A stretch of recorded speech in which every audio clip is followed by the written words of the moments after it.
bank it ahead. Konechny tips it. He got it past the defenseman and gets to the puck. Konechny cutting it and goal. He scores! A beauty from Konechny, and the Flyers take a 1-0 lead. Beat the defenseman, then beat the goaltender. And Konechny's third goal in the last 2 games has the Flyers on top.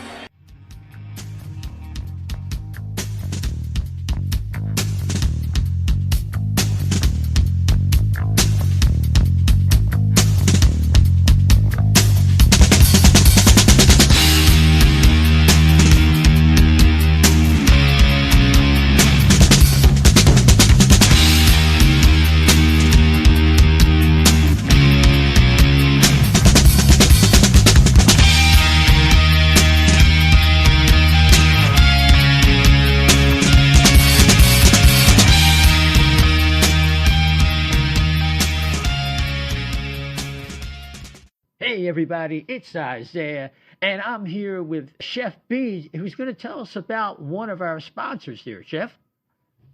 Yeah, O&B Puckcast is now brought to you by Summit Public Adjusters. The winter months can be especially hard on our homes, from roof damage and peeling siding to frozen pipes and toilet overflows. Call Summit Public Adjusters before you call your insurance company. Dealing with your insurance company can be stressful and confusing. Let Summit Public Adjusters take the stress out of the claim process by having our guys work for you. Get the most for your money and your repairs. The next time the big snow or the rain leaves you with some home damage, contact us for a free consultation. Summit Public Adjusters are licensed in Pennsylvania and New Jersey. Learn more at summitpublicadjusters.com or call 215-752-0560. Just tell them that the chef sent you. Yeah, what was that number again, Chef? 215-752-0560. That's terrific. All right, we're going to carry on with the rest of our show. And we are back. It is Isaiah. Welcome to the O&B Puckcast, episode number 146. And we have a special show for you tonight. Just a reminder that the O&B Puckcast is brought to you by FlyersNittyGritty.com and, of course, Jim South Street, 400 South Street in Philadelphia, 40 years of the best cheesesteaks, hoagies, fries you'd ever want in the grandest Philadelphia tradition. So remember, Jim South Street, and if you live down there, they use DoorDash, so no excuse. Get that delicious food right to your door. And if you're down in South Street, you have to check them out. They got to be on your bucket list. Got to have that cheesesteak. Jim South Street, 400 South Street in Philadelphia, PA. And with that, just a note, Chef is on the injured list tonight. Don't worry, he should be okay in 24 hours. His dentist should do a little bit better job, though, with the prognostications. I want to bring in, of course, the great Dan Silver. Hey, what's going on, Isaiah? Good to hear your voice, man. Yeah, you too. Yeah, it's been about 10 days since we did a show. The Flyers have really struggled. They've yet to win since the All-Star break, but we'll get into that a little bit later. Just before we bring in our esteemed guest, wanted to remind everybody that the O&B Puckcast is on Twitter at O&B Puck, at O&B Puck, and we're on 12 or 13 different podcast platforms. We have a Facebook page, and of course, we have a YouTube channel. Plug in the O&B Puckcast there, and of course, hit that subscribe button and notification bell. And if you could rate and subscribe, particularly on Apple Podcasts, it moves us up the charts when people are looking for Philadelphia Flyer podcasts. And without any further ado, you know our next guest, probably most of you, through the NHL Network and Hockey Prospect Show with Russ Cohen, and also At the Draft with Russ. This guy's got quite a background, but you know him as Shane Malloy. Shane, welcome aboard. Gentlemen, thanks for having me on. I appreciate it. It's my pleasure. Yeah, Shane, it is such a great time to have you on because the Flyers are in the middle of a lost season, and they have admitted as much. They have a lot of guys that were on the injured list. They're trying to find out if certain players have value. We've seen a lot of things from Isaac Ratcliffe. We hope to see more from players like Tanner Lashinsky, and if he can stay healthy, Wade Allison. But tonight we wanted to appeal to you to give us kind of like an inside look at hockey operations. And you're well suited to do that with your background in analytics and statistics, and also the application of those in development models and helping hockey ops people make good decisions based on really good data. And it goes much deeper than that. Maybe you could expand on that. Well, sure. And one of the things that I think the narrative needs to be changed is calling it analytics department, where analytics is simply just one discipline inside of like a variety of different disciplines in, mathematics. So and it can be myopic if you're only looking through that lens. So I think a more appropriate term would be research and development department. So I think, Okay. and if you look at any Fortune 500 company or Fortune 1000 company, they all have R&D departments. They spend a tremendous amount of their revenue towards research and development. And an NHL team is no different than a Fortune 500 company. The Philadelphia Flyers are a Fortune 500 company and should be managed as such. And operations, although they call it hockey operations is no different than operations in any other company. Then, of course, they don't build a widget.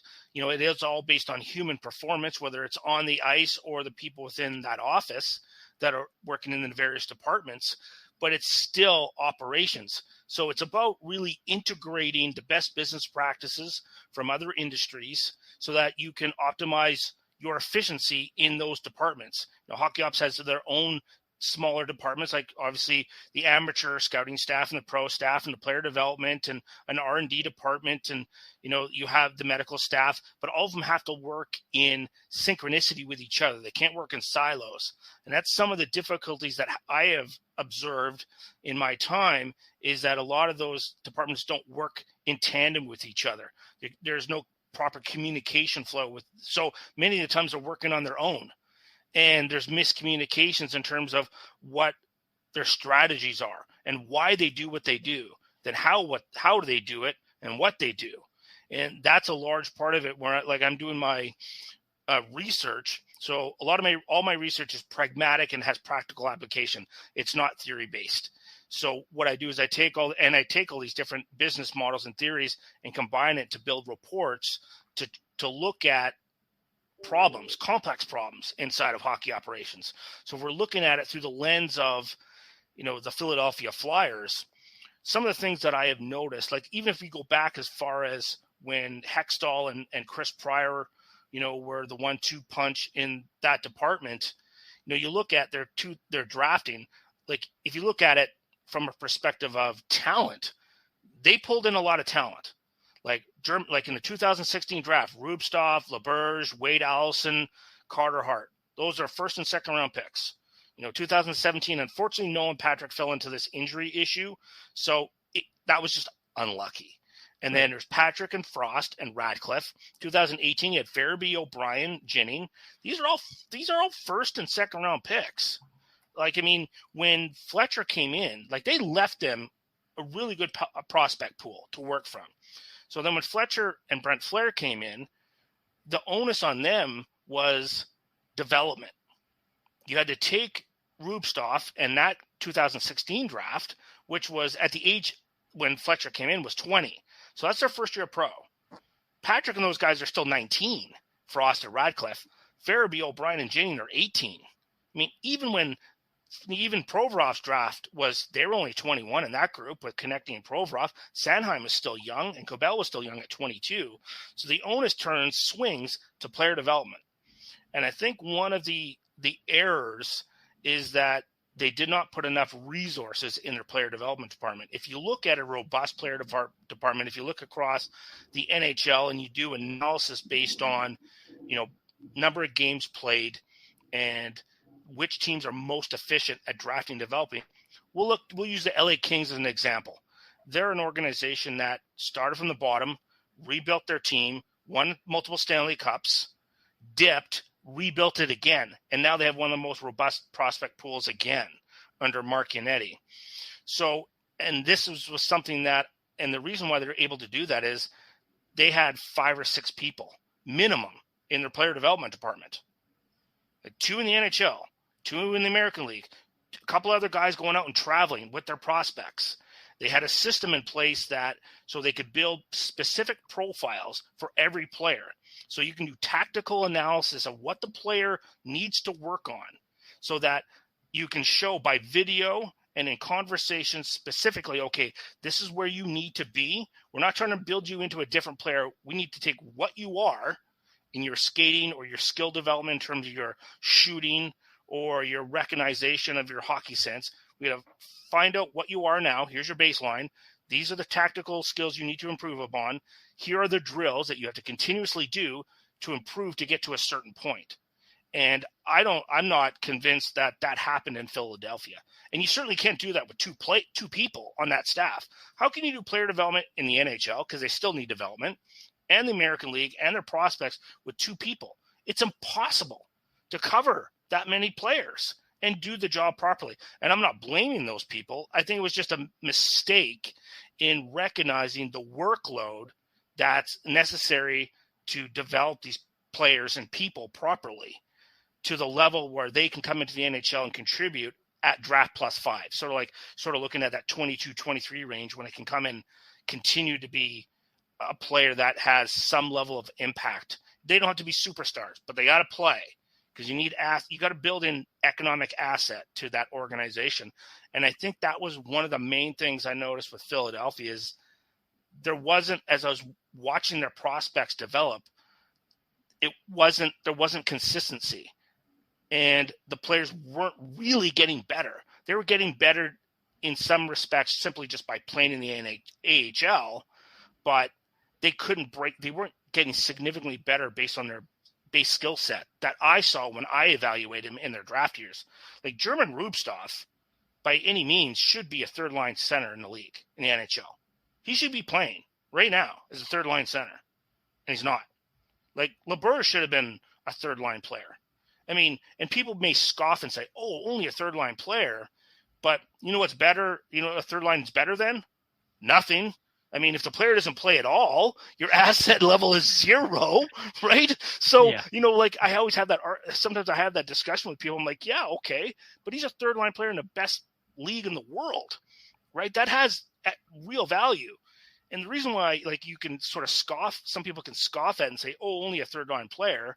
Well, look at the cost of going into free agency or going to make a trade to replace that asset that you have drafted. So in many cases, I'll use Vancouver Canucks as an example. So they had a player named Nick Dowd. He was a fourth-line center. He's now in Washington. Nothing special, but a good, solid fourth-line player. They let him go in Vancouver, and they replaced him with Jay Beagle. Nick Dowd was making $800,000 a year. They turned around and paid Jay Beagle $3 million a year to do the same job. Does that make sense? That's what happens when you sort of scoff at the level of those players. Then you have to go back out and replace them, and you're more assets to do so. So you're robbing Peter to pay Paul for simply not being able to develop your players. I think it's the Philadelphia Flyers' number one priority at this time is build a more robust player development department. I like the fact that they brought in Daniel Briere, because I think Daniel Briere's best position maybe is the general manager of Lehigh. So he can manage that team, because a general manager, NHL general manager, can't manage both teams effectively. There's not enough time in the day to do. It's impossible to do that. The NHL and these organizations are too complex and too big to manage with a really small staff. It doesn't work anymore. So I think that's a good idea. I know Philadelphia has recently hired a couple more people, so they're up to 4. I think they really need to 6. And that doesn't include the goaltending staff. You need 6 people in player development. So for me, if I was a Philadelphia fan, I'm like, okay, they're recognizing where their deficiencies are in their human capital inside their organization. And that's going to help build up these players, because what's the cost of replacing them outside your own market?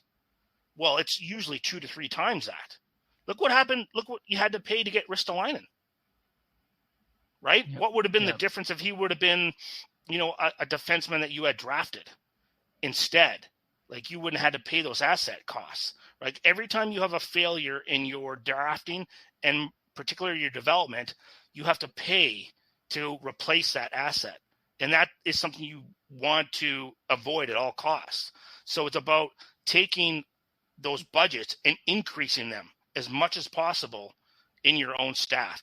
And then their next is an R&D department. I know they call it analytics. I wish people would stop doing that because it's really antiquated. Because analytics is only one singular myopic discipline.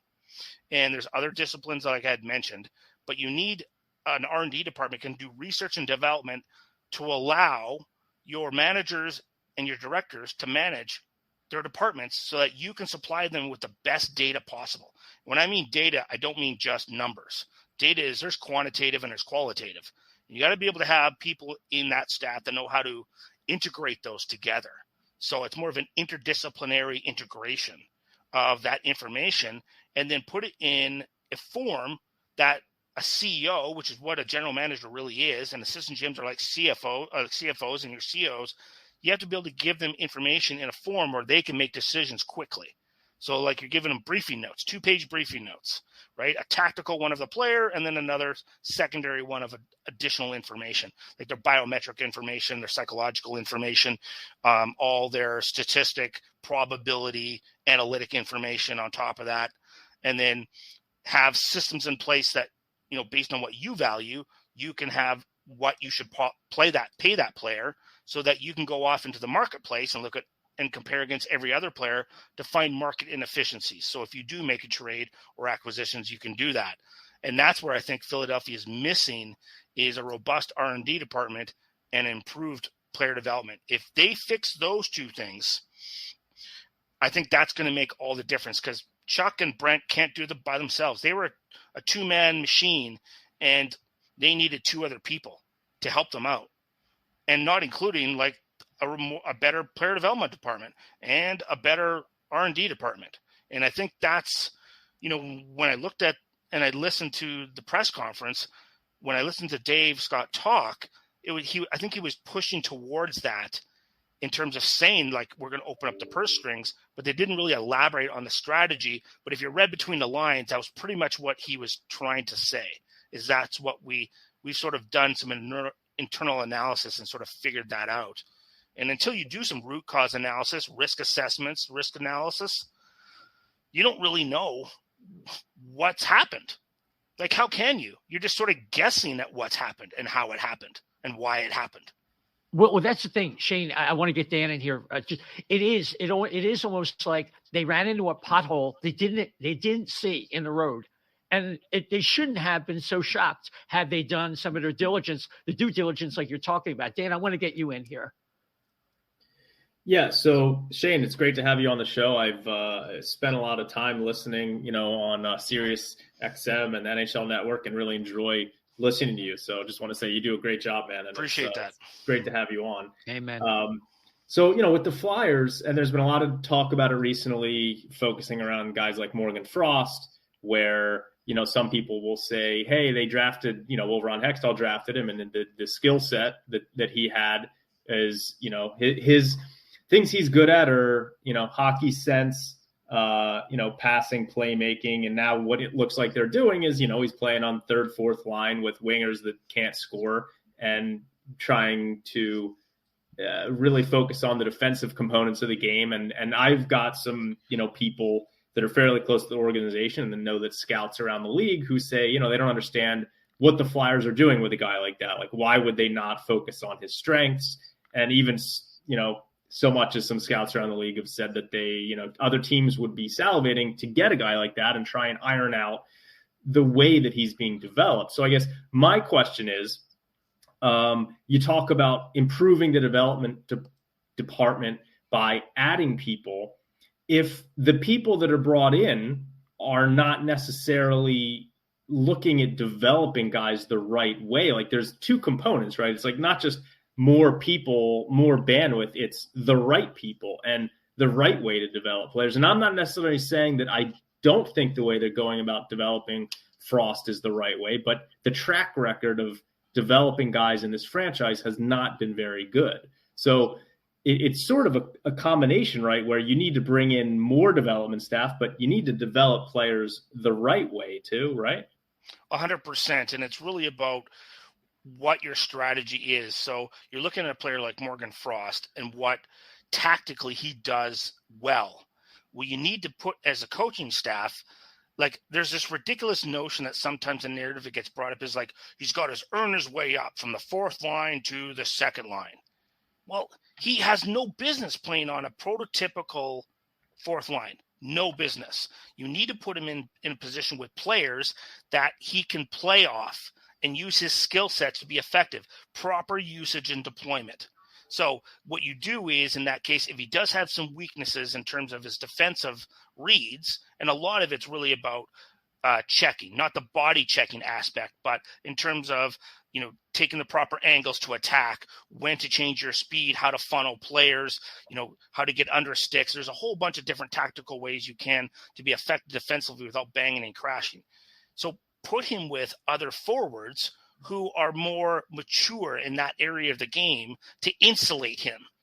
And then that will help him. And then you tactically look at his game, break it down on video, and then give him drills and show him and his line mates like where he needs to improve upon. So they recognize that as well in game action. Like he should be on at worst a third line with another skill forward and maybe somebody who's a little bit more defensively responsible. At minimum, I would have no issue with having him on a second line.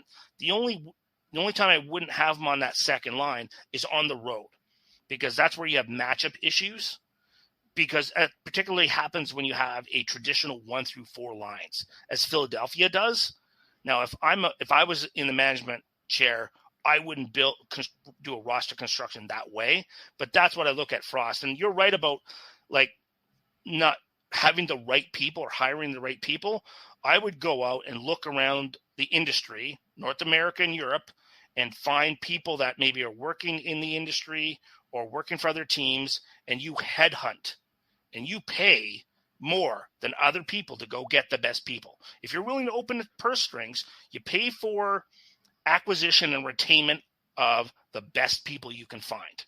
And I have a person on my show almost on a weekly basis. We happen to share the same last name, but we're not related. And Pat Malloy, and he's worked for Buffalo and Ottawa. There's a perfect example of a guy that could just be taken. There's some people in Sweden that could just be taken in terms of really making robust player development strategy based on who the player is and how they need to be developed. I look at Morgan Frost, and the person that comes to mind is Jordan Kyrou. Why isn't Morgan Frost like Jordan Kyrou? Because they have similar skill sets. And there's no reason why Morgan Frost couldn't be at that close to that level already. But there's been hiccups in the road of his development. Like he was drafted in 2017. That's almost draft plus 5. Like he should be ready to play here. He was a first-round pick. He should be ready. I think your thoughts are bang on. Like I just think there's been mistakes made and assumptions made. And hey, assumptions are the mother of all F-ups. Always, right? And you can't assume that just because the players in the American League that they're actually improving. Like the American League's a meat grinder. And if your kids aren't ready, they're going to get torn apart. Like they need coaching all the way along, skills and development, mental and emotional. Like they need mental coaches. Like we have Dr. Kevin Willis on our show on a regular basis. He only works with hockey players, and he teaches players mental and emotional grit and toughness of how to handle resiliency. And if you don't have people on your staff that know how to do that, that's another component, because I don't care how skilled you are. If you don't have it here, if you're not like a Philadelphia grandmother who can like take you out back and put you back into line, you're not going to make it in the NHL. You're just not. The thing about Frost, if there is one caveat with him, is it's that he did miss about 18 months with some injuries that might have set him back. So, and I think in Rubtsov's case, that's been a big problem with him too. Just when he starts to get cranking along, he gets an injury, and it's a significant injury, So, yeah, there's been injury issues, but every team deals with that. Yeah, and it's how you manage and mitigate those issues. And I think that's a big. And look, and I've heard throughout the media them there's been complaints about their medical staff and maybe guys coming back too soon, or maybe it was a misdiagnosis, or it wasn't rehab properly and pushed back in. And those are all problems too. That all sort of compounds itself. And I don't think the Philadelphia Flyers as an organization, need to do like this teardown like Arizona's done. I think there's enough pieces in place in this roster that, in a couple of years, you could be a dangerous team. And that's why I seriously consider looking at maybe re-signing Rasmus Ristolainen in that respect. He's 27. Like, what happens when you let him go or you trade him? What do you need to do? You're going to have to go out and find a guy just like him. And you're going to have to pay a price to do that. And is the price that you get in return for him, is that enough to go back and go out and replace him? Maybe not. And then maybe you're paying more. They want to re-sign him. But apparently on the other side of that, he doesn't necessarily feel the same way. And if we're going by what the latest from the fourthperiod.com, seems to indicate that he wants to test the market. But you make a good point there. I mean, a lot of these with Ristolainen and all the defensemen that the Flyers have drafted, it's really a backfill. In other words, you made a mistake on draft day, or you didn't do the job development-wise. We'll get into that a little bit more. And here we are. We're sending our first-round draft pick and Robert Haig to Buffalo with another asset and a second-round pick that they're going to try and recoup to acquire Rasmus Ristolainen, who's on a 1-year deal. So here you go. Robin Peter to pay Paul. Yeah. I know. And that's an issue. What we talk about a lot, and there's really nothing else, that's sort of colored the season so much, is that it's this offseason, again, Chuck Fletcher, like he sort of did his first offseason, he went out and he made a lot of moves. And he obtained Ryan Ellis, and he made a big trade for Ristolainen, giving up a lot of draft capital. He gave up our second round pick this year, which is probably going to be around pick 35 or 36, just to get another team to take Shane Gostisbehere, who only had a few years left on his contract. He did a lot of wheeling and dealing and gave away a lot of draft capital just to try and focus on this season.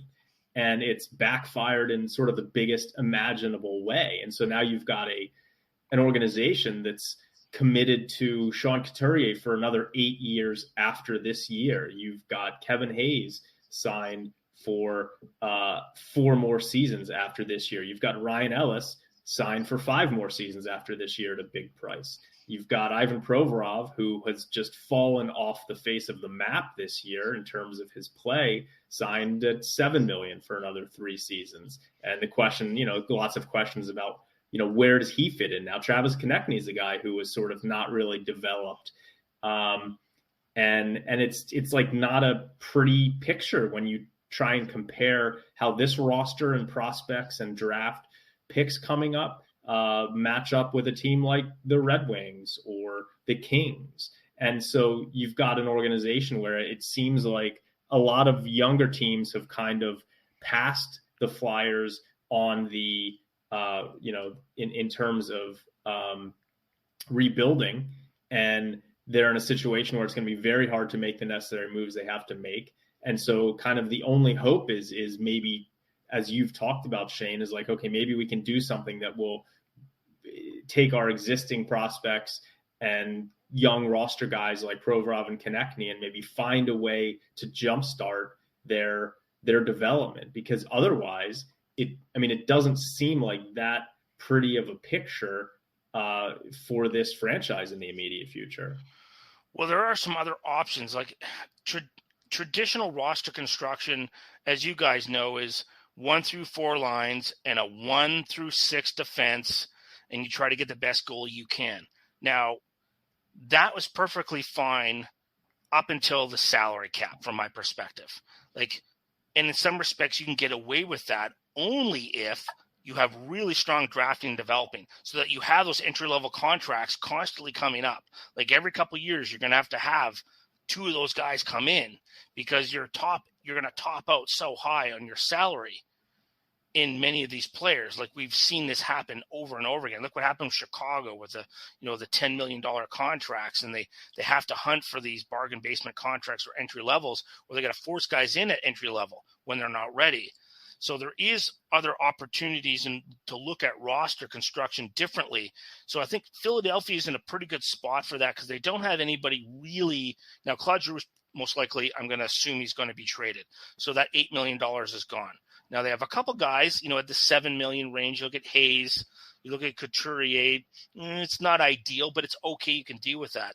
So one of the scenarios you can look at that's different from a behavioral economic standpoint, and this can help in terms of your overall strategy. So instead of having a 1, 2, 3, and 4 lines, build out 2 number 2 lines and 2 number 3 lines. So you're taking the skill, you're cutting away some of the skill, high-end skill of the first line and their salary, and you're moving that to your 4th line and your 3rd line. So you're making those better. So what that does is, you could end up having 2 number 2 lines that are in the top, say, 10 of the league, because you can allow for that, like some flexibility of each player making between $5 and $6 million in that range. You don't want to try to be any more than that. If you do, you're going to have some entry levels in there. So I'm just talking about just not having entry levels in your organization. So you have 2 number 2 lines and have 2 number 3 lines. And what that does for you, so what also you can do with those number 3 lines is you can have, so there's 32 number 3 lines in the league. Well, why not have 2 of those that are in the top 10? And why not have 2 number 2 lines, like there's 32 of them across the league, have 2 of those that are also top 10 number 2 lines. And what that does is there's some multiple things it does in terms of strategy. One, acquisition costs. To get players who play in the 2nd and 3rd line, it's easier to acquire, whether through trades or free agency. You're not going to pay as much. They're easier to find in the draft, and they're easier to develop. So the development cost and the acquisition cost in the draft is easier as well. To trade for them, it's less costly. To acquire them in free agency is less costly. And one of the main things it does in terms of replacement of those players, how hard is it to find a number 1 center? It's almost impossible. Unless you're drafting one, forget about it. But can you find a number 2 center? They're available. Can you find a really elite number 3 center? They're available. Like they're there. So, and you have a greater variety of pool of players to choose from. So you go into free agency, everybody's headhunting. Well, you don't have to swim in that pool. You swim in a different pool that's more cost efficient from that standpoint. So how much money, I'm just curious, when you talk about a second line and you're saying that both the first and the second lines would be made up of second lines, what are you looking at as the total combined salary for each one of those second lines, so for the 3 players? Yeah, you'd probably want to be somewhere between $15 to $18 million. So $5 million across, maybe another line is 6 across, $6 million a piece across. You try not to be any more than that. Now, in Courier's standpoint, when you get up to the 7s, what it does is it just forces you to, you have to have some entry level in there. I'm trying to avoid having entry level in there. Now, I think you always will, but you're trying to construct it in this model without even having to have that. And if you have entry level, that just gives you more flexibility in terms of that. So, and then in your 3rd lines, you're sort of looking at 3 guys at $3 million. So you're looking at having 3 Scott Laughtons and 3 Oscar Lindboms, right? Think about what the advantage of what those lines do for you tactically as a coach is all of them can play similar minutes. You don't have to have one line playing 19 minutes or 20 minutes a game and the other one's playing 7 or 8. You don't need to do that. So what happens in your usage and deployment makes you way more challenging to match up against. Your coach almost never has to match up lines ever, because those 3rd lines can handle defensively those other lines if caught on the road, right? So you don't have any matchup and usage and deployment issues anymore. So coaches don't have to freak out because their 4th line is caught out on the road. That'll never happen anymore, right? So your best players will play on the penalty kill, that are defensive players, and your best power play guys will play there. So that sort of eliminates a lot of those issues on the road and at home, because it doesn't matter who you put out there. In many respects, they can handle a number one line or a top defense pair, right? Even if it is your worst third line is out there, it's not a detriment anymore. So, from tactically, from that standpoint, there's some advantages. And then if there's injuries, they're much easier to replace as well. Like what happens with Sean Couturier gets hurt. Well, how do you replace him? You can't replace him. Or try to replace Anze Kopitar in LA. It's not going to happen. You just you make do, right? And you can do the same thing on your defense. So instead of having a 1 through 6 defense, you have 4 number 3 defensemen and 2 number 4s. So your defense ends up looking like having a couple Sanheims and a couple Ristolainens end up being your 2 number 3s, those pairings, those 4 defensemen, and your number 4s end up looking like guys like, Marco Scandella or out of Carolina was really at Carolina. I thought had a really good idea of that. I looked at Ethan Bear, right? Okay. As one of those kind of players. So you look at guys like Brady Shea and Brett Pesce, right? They don't make a ton of money. They're around $5 million a piece, but they're so valuable and interchangeable. The advantage, once again, is usage and deployment. So then you don't have to have a defenseman playing 28 minutes a game. Every defense pair can play 20 minutes. Now, some guys are going to be better on the power play, and some guys are going to be better on the penalty kill, and that's where they get their extra time. But 5-on-5, they can be even. You can play each of your defense pairs 20 minutes. Nobody gets overtaxed, and you don't have to worry about usage deployment again, because it doesn't matter who you roll over the lines, right? You're trying to tell me that in a pinch, Ethan Bear and another 4th number, as Marco Scandella, can't hold off a number 1 line for 45 seconds? I'm sure they can. And I know they can because I've seen it happen, right? You don't want it all the time, but they're going to be able to hold off that better than a number 5 and number 6, right? If they get caught out there in a situation on the road. On the road is more difficult because you don't get last change, and it's more tactically advantage to the home team. But once again, it's how easy is it to find those type of defensemen, either drafting them, either developing them. It's easier in trades, in free agencies. From that standpoint, that's also easier as well. It's easier to manage when there's injuries. So thinking about your roster construction in a different way, because you have a salary cap. If there was no salary cap, who cares? You could be the New York Rangers and Detroit Red Wings and the Philadelphia Flyers of the 90s, right? And you just spend like a madman. But in today's salary cap, you can't do that. So think about that. And if a player ends up overpricing himself and he's 28 or 29 years old and he's legitimate number 1 center, number 1 D-man, similar to what St. Louis did, they did with Peter Angelo. Bye-bye, right? Because we're not going to pay you $8.5 million a year or $9 million a year, so you can trade him off for more assets, right? If that happens, if you draft a defenseman and you think projected, he's going to be a 3, or maybe he's a 2-2-3, he ends up turning into a 1. Surprise to you all. At that point, you can move him. I know people say, you could never move a number 1. You can do anything, right? Look at the St. Louis Blues. As an organization, they're about as close to my model, along with Carolina, as you're probably going to find. They're both really close. So I think those are 2 teams that you can look at. If you can interchange some parts in there, they're incredibly difficult to play against. And once you get in the playoffs, that's where you can grind teams out. They're like a buzzsaw. They just keep coming at you like a machine. There's that is Philadelphia Flyers as a city. Is a perfect example. When I come into Philadelphia, their fans and what the people are like everybody in that city's gritty. The grandmothers are gritty. The accountants are gritty, right? That's a tough blue collar town, even if you're wearing a white collar shirt. That's the type of team that the Philadelphia fans not only would embrace, because it's just wave after wave. And there's limited liabilities. You don't have the superstars, but you don't have the liabilities either. You play right in that middle group, and I think it'd be much easier to manage a roster like that in a salary cap era with player development and draft acquisition and trade acquisition better, because when you're looking for trades, you're never hunting for the big game. You're always hunting in that middle. And then you can specifically choose, like Philadelphia, you look at that trade that St. Louis made with the Rangers, and it's turning out great for St. Louis.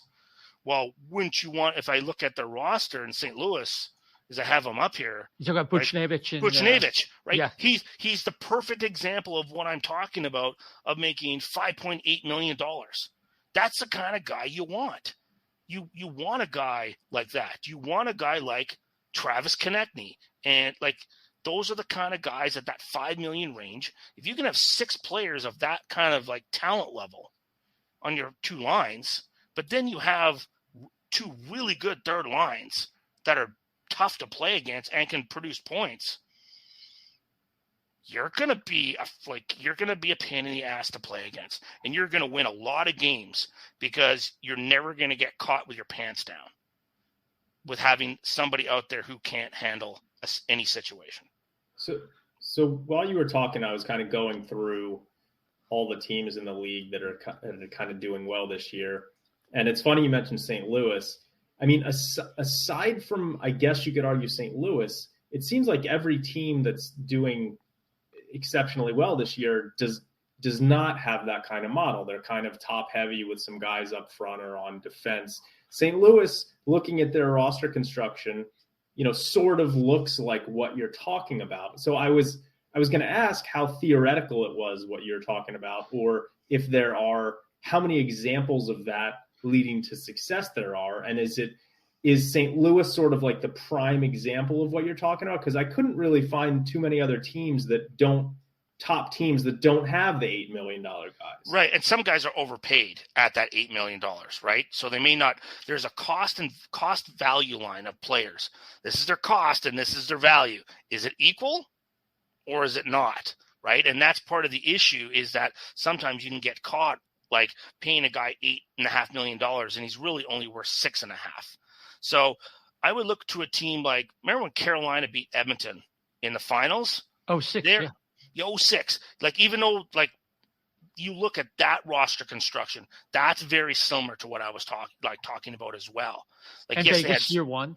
Yeah, in Vegas year 1. And it was funny, like, you brought that up, because I had lunch with Ken Holland at the U18s in Slovakia the year before Vegas came in, and I was running a lot of these models to see through the simulator, through artificial intelligence, like how far you could go with a team built like that with a really good goaltender. And I said, Ken, do you think you can get to the Stanley Cup final? I'm not saying you're going to win, but can you get there? And he said, no, I don't think so. I think you still need a number 1 center and a number 1 D, and, like that number 1 sniper. And like, you needed those like traditional numbers. And I said, I don't think so. I think you can make it there. And then basically the Vegas Golden Knights went to the Stanley Cup final with that model construction. Now they totally changed it since then, in many respects, because they accumulated all that draft capital in their first draft and got to trade them away for other players. But initially, that's what they had. So you look at that, a perfect kind of second line I'm talking was like, that Carlson, Marchessault, Riley line. Like, you line that up and you get a couple lines that have maybe you get a power forward within that group. It's always nice to have that big body, right? So you take a line like that and a line out of, like, say, the St. Louis Blues, you're looking at a Braden Shen, a Pavel Buchnevich, and a David Perron. That's one line. And then that Marchessault Carlson line is another line. It's 2 lines like that. That's what I'm sort of looking at in terms of, like, so when I'm, running these simulations and taking all these attributes of these players, and it runs it out and shows what their production is. So that's what the simulation allows me to do, is I can run it like 1,000 times and it'll give me an average of what their production would be a year prior. Those are the things that sort of come out and I go, oh, right. And it's not just about their offensive production. It's also their ability to reduce goals, right? Like, it's, yes, maybe a guy scores 20 goals, scores 20 goals, but then how many does he stop?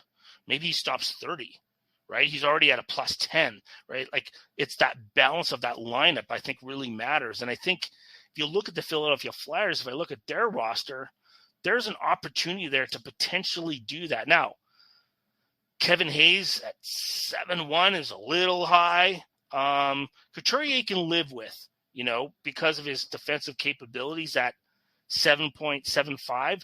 But what that would force you to do, as I mentioned, is it's going to force you to have entry-level contracts. You're going to have it. Anytime you have players that are going to go $1 million over your sort of that cost value line, or $1.5 million, that just forces you, as one of your third line players, is going to have to be an entry level.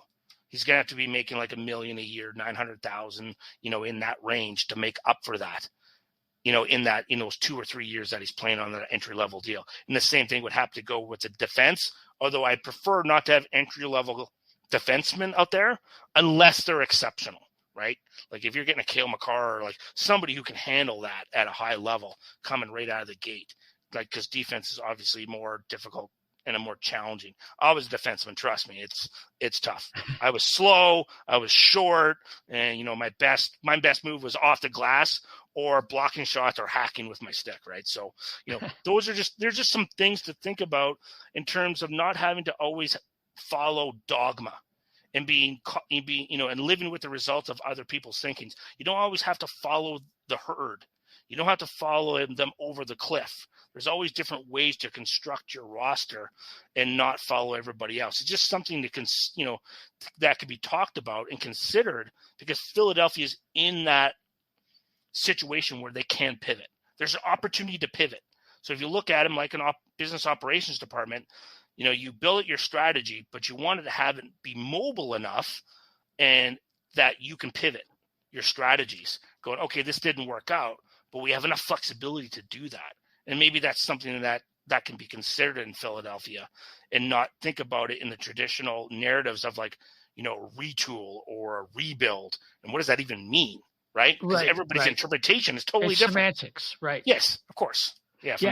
It seems like if we had 6 Joel Farabees for those top 2 lines, and maybe 6 Scott Laughtons, and we have some players that are facsimiles like Lindblom and Couturier, and it was more than that in the other example, then we could be in like Flynn.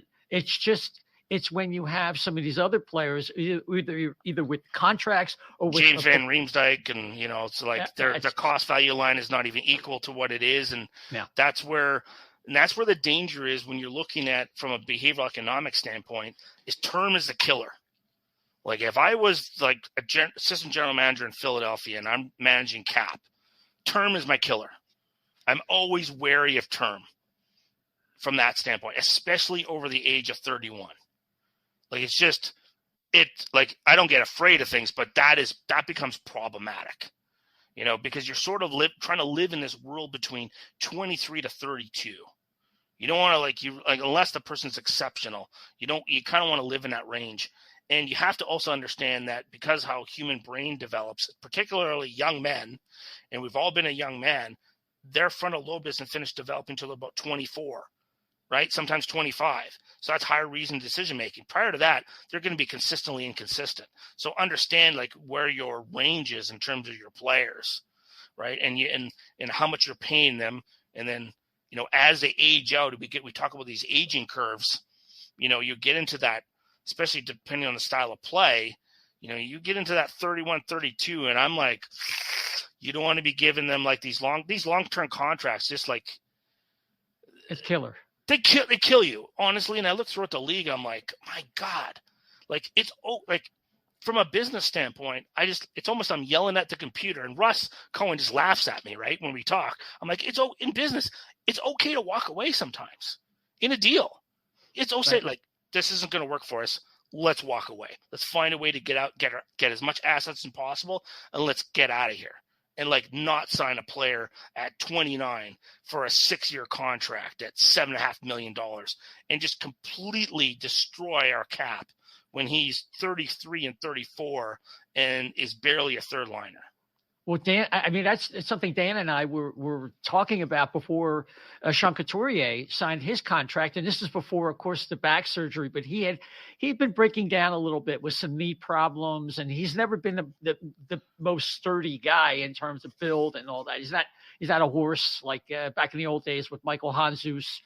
and a big rugged guy who would play well into his 30s. And we're concerned about that even now, even though he's a high value player in terms of hockey IQ and what he brings in terms of driving play. It's a concern. Yeah, I mean, I'm concerned, and Shane obviously will chime in, but I'm concerned that the Couturier extension, 8 more years at almost $8 million a year, is going to, because of potential injuries, and the guy's just had a back surgery, like that could end up being Chuck Fletcher's biggest misstep with this organization, because you're just committing that much money to a guy who you're sort of penciling in as your 1C, and who knows how effective he's even going to be. And that contract could quickly become an albatross. Yeah, particularly if there's no recovery. Look, I really like Sean Couturier as a player, because I think his defensive capabilities really match him up well. Like, I think he's an ideal, center if I'm looking at a team. I really like him. But of course there is the injury issue. Then how do you mitigate that?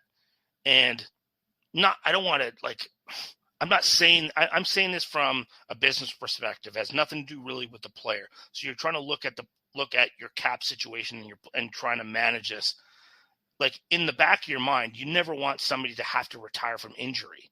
But in terms of what's best for the organization, if Couturier has a whole bunch of mounting injuries, and you get into the third year of that contract and he's 33, you're almost like, geez, we would be better off if he just retired from injury like a Shea Weber, and that's the end of it. His back just can't hold up anymore, because that's the situation that Philadelphia could get into. I'm crossing my fingers that, everything works out for him, because he's a heck of a player and he's a real valued asset.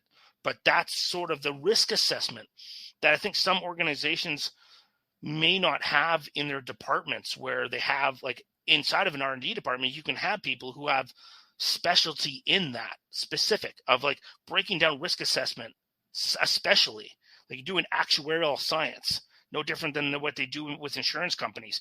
And okay, this is the probability of risk if we sign this deal based on his biometrics and based on his injury history. This is what, there's a probability of this isn't going to work out, and this is what it is. So you get to make a decision based on that information.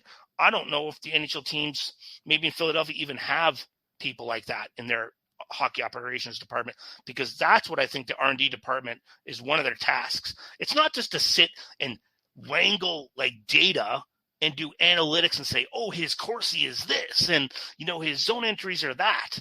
Man, that is a small, minute part of what an R&D department needs to do. And I'm not sure if there's enough NHL teams that are really recognizing of, taking best business practices from the other industries, from Fortune 500 companies, and implementing that in. Comcast has more than enough money to do that. They could lead the charge. They could easily lead the charge. And I've had conversations with assistant GMs and GMs, and they ask me, okay, we understand the logistics of that, but how much is that going to cost? And I said, well, you can't go hire some undergrad who doesn't have any research background or doesn't have any practical experience in the real world. You're going to have to go hire people who have PhDs. Go pull them out of their universities, out of these major companies, and you're going to have to pay them at least $200,000 a year. And they started what do you mean we can't pay that? So what kind of budget would you need? What kind of budget do you think they would need? I'm like, okay, you hire 5 excellent people without any other budget, just on salary alone, you're going to have to pay them $1 million. And they freaked out. And I said, well, wait a minute. Look at this scenario. I said, what's your sunk costs for an entire year on your roster? And they didn't understand what I was referring to.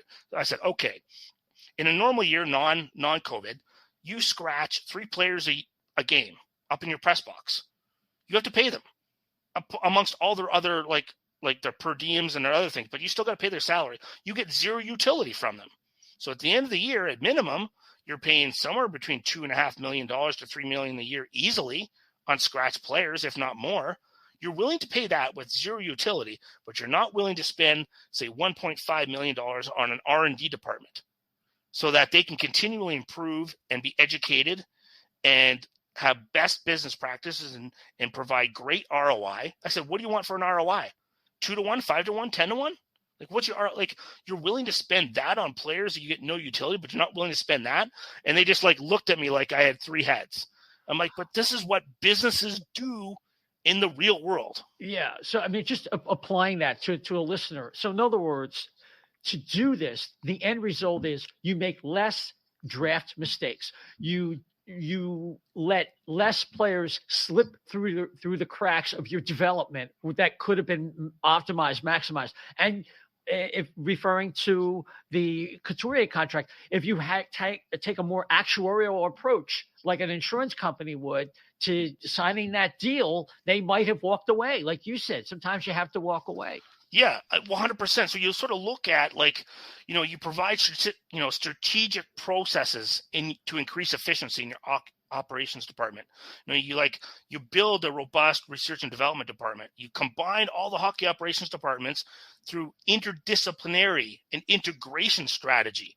So you have communication flow, which increases efficiency. You provide integration. I use the word integration a lot because it's really important. And you provide support to all the different departments so that the R&D is supporting multiple. And what the R&D department's job is to not only solve problems, but to solve them before they're a problem, right? So that you can even go out and do. They call it. You hear this term a lot, market inefficiencies. But I don't think it's being used properly in a lot of the media context. But you can actually go out and analyze other organizations and look at their normative and coercive pressures in their organization and pinpoint players based on what your organization values in terms of their attributes and go, wait a minute, they're going to have problems in a year and a half. We can see it coming. These are the players that we value as an organization based on what the systems that you've provided for us of what our value charts are and how we weight and metric them. And then we're going to give you a list of players to go act. If there is an opportunity, these are the list of players that you should go after. Right. So it's already a lot of this work is done ahead of time. So instead of reacting, it should be all proactive. But the only way you're going to do that effectively is don't go hire some poor kid who's 23, who just finished his undergrad in analytics. Go hire people who have graduate level degrees or higher and have practical experience and are old enough, who've been out in the real world and have got their rear ends kicked a couple times, because experience and wisdom matters, right? Being able to do research at a graduate level. I got my rear end handed to me when you go in front of committee and they chew you a new one. And because you have to make sure your oral presentation, or written presentation, and you have to defend and justify everything, you need people who have been through those processes and have worked in research departments so that they're not learning on the fly. The NHL is not a development league at any level, players or staff, right? So what I don't understand is, why aren't these teams spending the money to go headhunt and hire these people? Go steal them from other industries, because everybody wants to work in sports. Sports is fun, but no one's going to I have a friend who's a professor in analytics and statistical modeling, and he's not going to leave his professor position because these teams don't offer him enough money to even bother to leave. He goes, what, you want me to take a 50% pay cut because I'm working for an NHL team? Well, that's not going to happen. Yeah. And I don't blame them.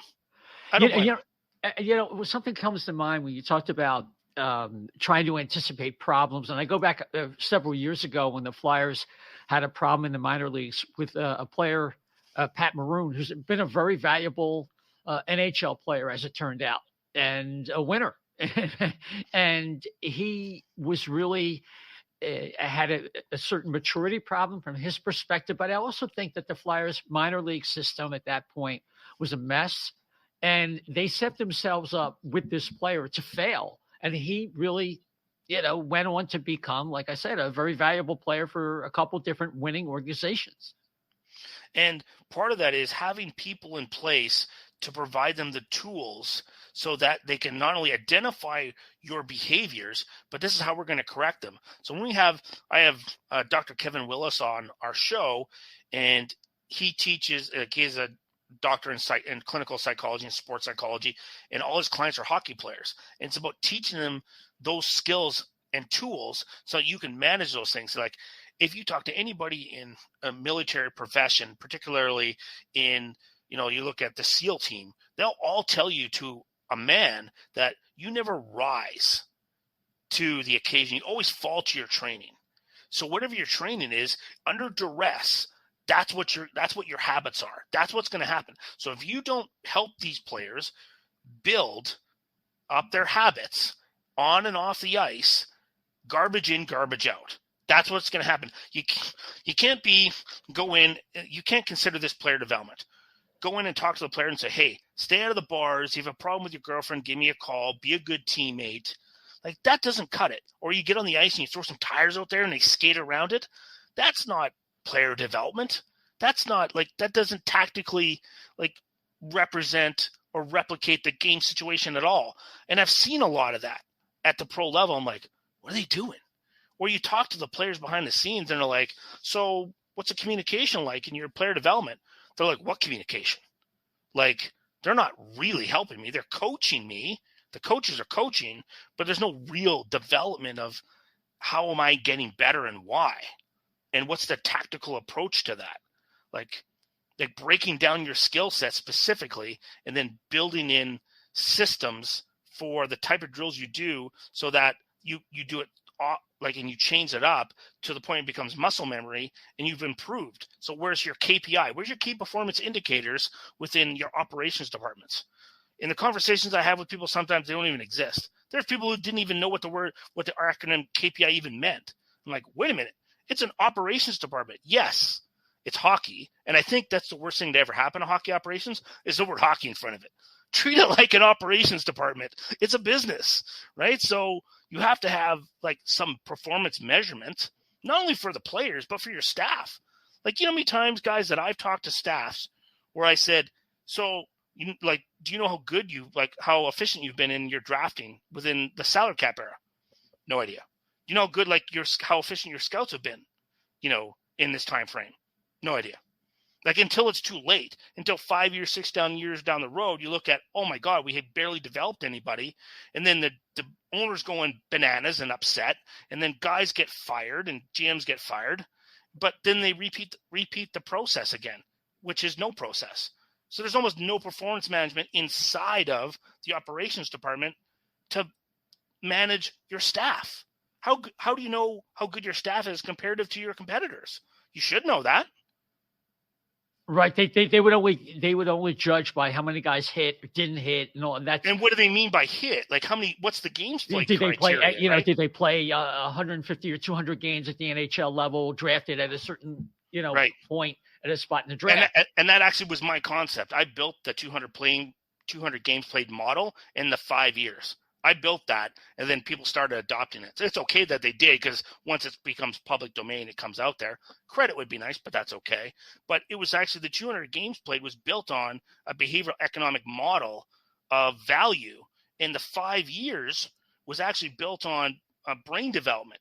So a male's human brain doesn't finish developing until about 24. Draft plus 5 is 23, right? So you don't start reviewing the draft until a player's brain is pretty much fully developed. There's our exceptions, of course, and outliers. The Sidney Crosbys of the world, they are freaks of nature. I don't count them. I mean, you look at them and you make sure you understand it and you account for it, but it's really not, you don't make a strategy built around those players. And they don't do that many teams don't do that at their player level or at their staff level.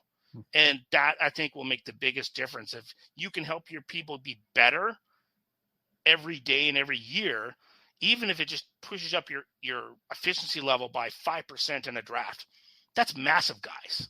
It's massive. It could be in a 10-year period, it could be 4 extra NHL players.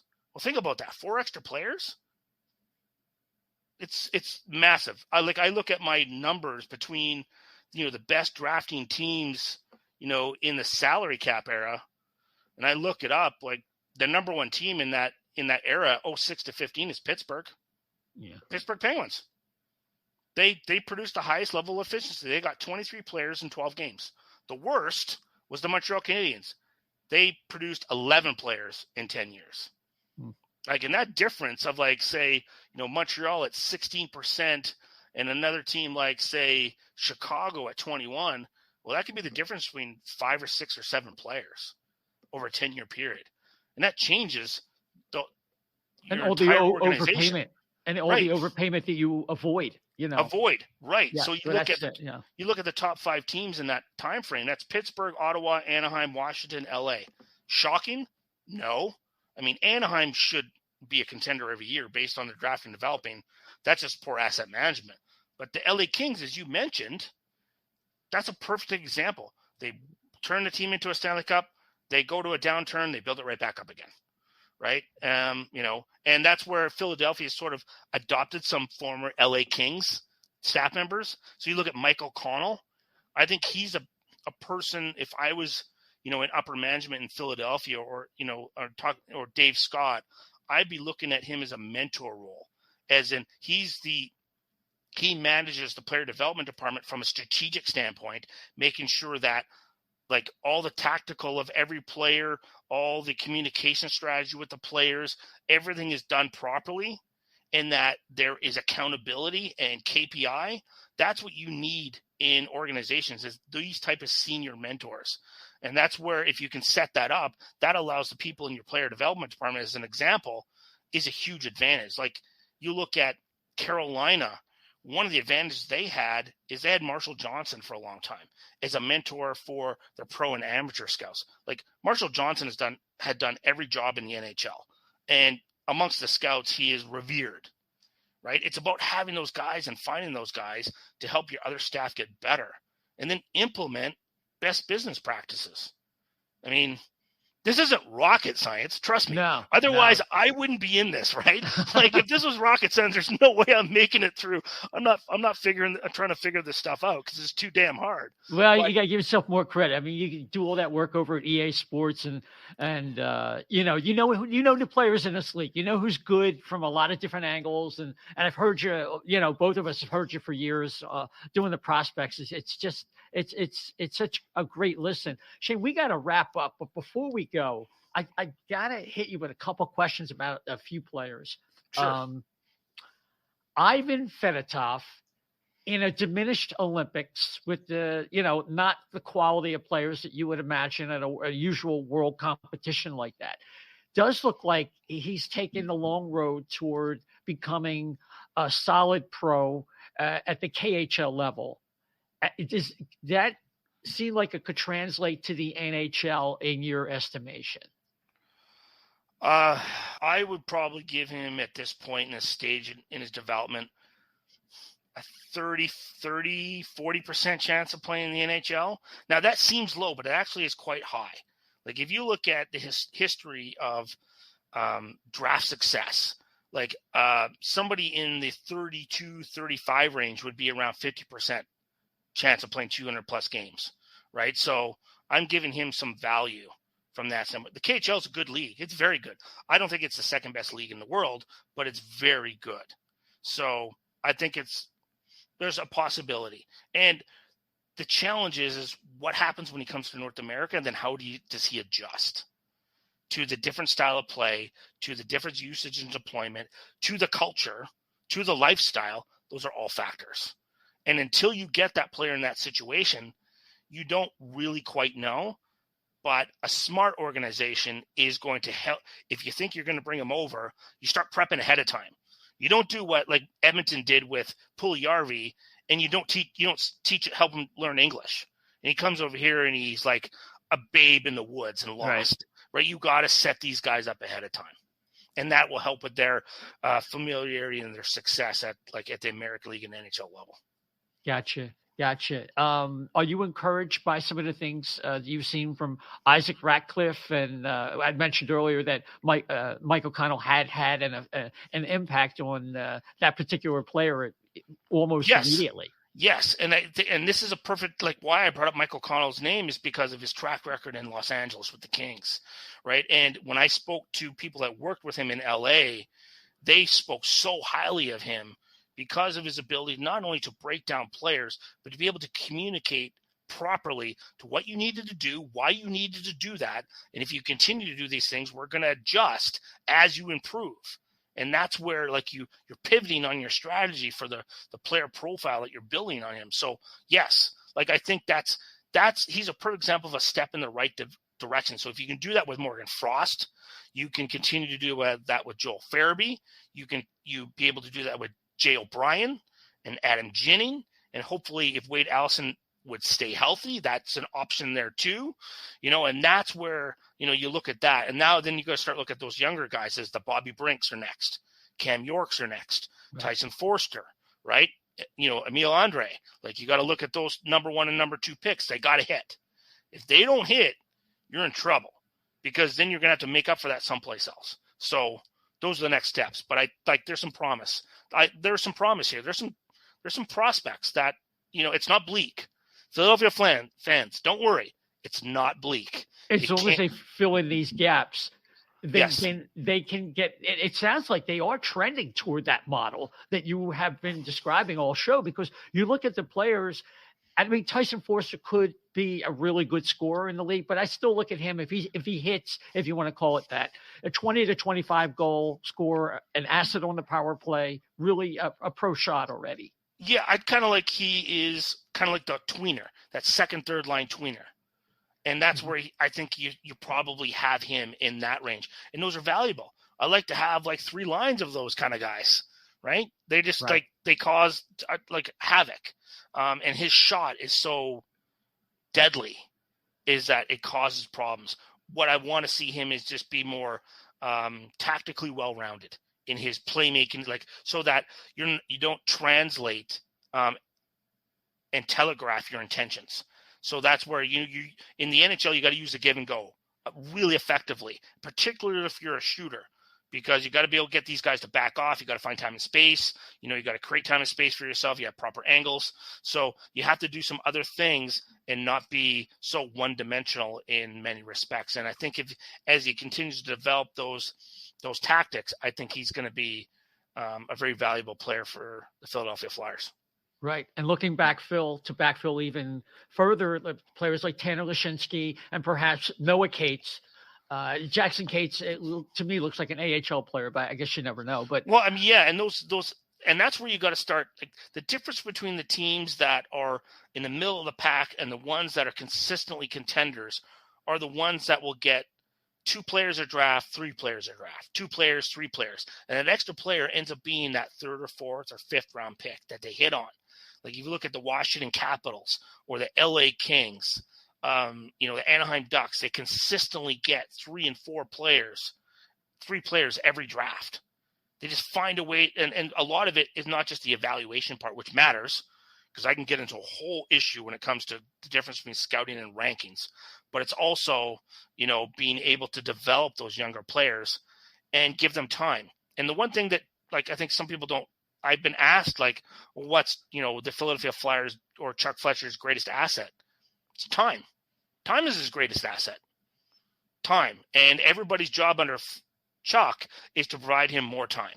The more time you have to develop, the more time you have to assess, the more time you have to make decisions. Time. You got to find ways to get him time. And the more time you have, the more successful you're going to be in an organization. And all your processes and your protocols all have to be built around building time, because it's unfortunately it's finite. It's not infinite. So we all got to shuffle off and die at some point, or you get fired at some point. So you got to try to find a way to build more time. Well, I mean, it looks like the Flyers are going to stick with Chuck Fletcher right now, and he's going to have a big off season, and we'll see what happens. Shane, thanks so much for coming on. I mean, we're just scratching the surface. I'm looking at your profile on LinkedIn and everything. It's just, you got it covered. It's hockey's amazing. Fun, man. Analyzing hockey is fun. Doing research on hockey is fun. It's like I'm a kid in a candy store. I'm like an Eagles fan on a Sunday morning when you're out there tailgating. It's like that every day, right? So that's what makes it fun to come on these shows and talk about it. Terrific. And we'd love to have you on again. And certainly, of course, draft questions and ask a lot about that, because I know that's another one of your, your forts. Yeah. Gentlemen, anytime. Thank you for having me. Appreciate it. You're welcome. Yep. Thanks, Shane. And best luck with your PhD, man. It's exciting. Yeah, it's going to be grinding. You just got to grind it out. I'm basically the third line grinder of the academic world. It ain't pretty, right? You just keep working away at it. Best of luck to you. Thanks again. Take care, gentlemen. All right. Well, Dan, that was it. Look, I wanted a third way, a different view. I think we got it tonight. Yeah, no, I mean, Shane is very smart. He's thinking about these things on a different level than we're thinking about a lot of them. And it's great to kind of hear that perspective. I wish I could say that some of the stuff he said gave me more optimism about this franchise in the immediate future. Unfortunately, I think because of the contract situations we've got and, some of the injury stuff, I think it's an uphill climb. And, but it's certainly a different way to think about it. And hopefully they said they've got an open checkbook. Hopefully that includes bringing in a lot more development staff, because that's clearly what Shane thinks they need to do. Yeah. I mean, they have had some players that maybe Nick Aube-Kubel is an example of a guy who slipped through their fingers. He's never been my favorite player, but just, again, looking at guys that may go someplace else after they leave our organization, and that does not speak well for the Flyers, and they're trying to remedy that.